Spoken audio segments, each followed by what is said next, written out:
Έγινα για δεύτερη φορά μητέρα πριν από 5 μήνες. Έχω και ένα κοριτσάκι 3 χρονών.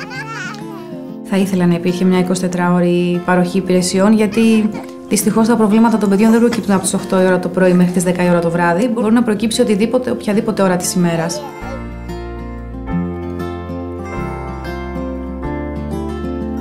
Η σχέση μου με τη μητέρα μου είναι αρκετά καλή. Τη ρωτάω, αλλά προτιμώ να απευθύνομαι στο ίντερνετ. Είναι τελείως διαφορετικό να ρωτήσεις έναν άνθρωπο που έγινε γονιός πριν από 30 χρόνια να σου πει την άποψή του.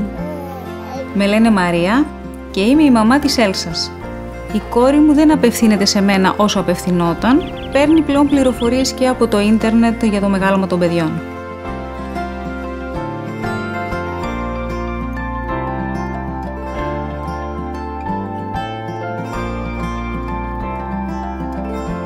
Γεια σας. Γεια σου, Έλσα. Καλώς όρισες στο πιλωτικό chat της Proderm που απαντά κάθε σου απορία φροντίδας 24 ώρες το 24ωρο. Ρώτα με ό,τι θες οποιαδήποτε ώρα. Τις τελευταίες 2 μέρες ο μικρός είναι συνεχώς ανήσυχος, ενώ είναι ταϊσμένος και καθαρός. Τι κάνω λάθος? Κλικρολογώ. Πρόσεξες αν έχει κοκκινήσει στην περιοχή της πάνας? Δεν το είχα σκεφτεί.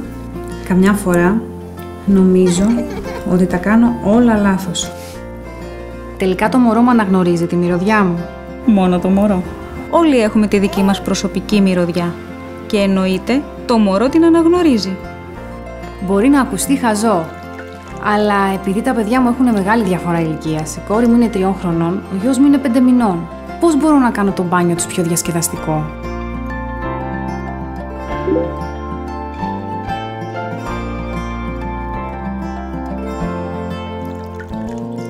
Θα ήθελα πραγματικά να μάθω με ποιον μιλάω και με βοηθάει τόσο. Αυτό είναι πολύ εύκολο να γίνει. Άνοιξε την κάμερά σου.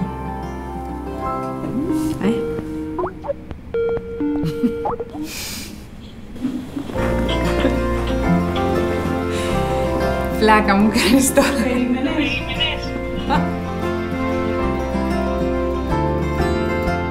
Δεν το περίμενα, όχι.